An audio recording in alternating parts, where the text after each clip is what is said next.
pinakahuling development nang nangyari sa Middle East, pati na ang mga hakbang ng pamahalaan upang maibsan ang epekto nito sa ating bansa, lalong-lalo na sa patuloy na pagtaas ng presyo ng krudo. Kaya naman, simula April 15, ipapatupad ng DOTR ang Service Contracting Program. Sa ilalim ng programang ito, babayaran namin ang ating mga operator at driver ng mula 40 pesos hanggang 100 piso kada kilometro.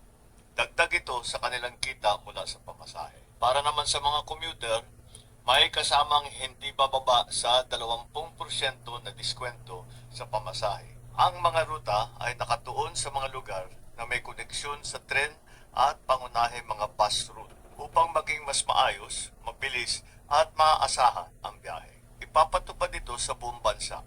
Sasaklaw sa humigit kumulang 50,000 na PUP, 1,000 operator at aabot sa 15 milyong pasahero.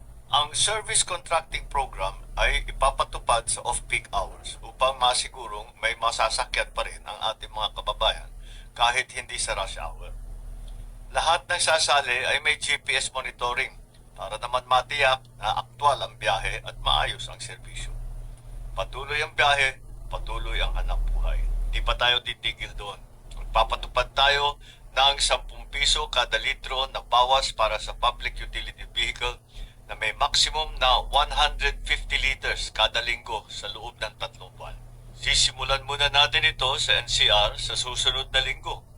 Una sa Commonwealth, palalawakin natin ito sa mga susunod na araw sa Quezon Avenue, Espanya, Zapote, A. Bonifacio, Rizal at Marcos Highway hanggang mapalawak natin ito sa buong bansa. Mahalaga ito dahil hindi lang transport cost ang tinutugunan natin.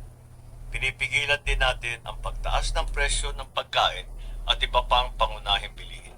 Ang fuel subsidy ay ipapatupad lamang sa mga lehitimong gasoline station na aprobado at minomonitor ng Department of Energy upang masigurong mapupunta ito sa tama at hindi ito maabuso. Ginagawa natin ito lahat para manatiling maayos ang takbo ng inyong araw-araw na buhay.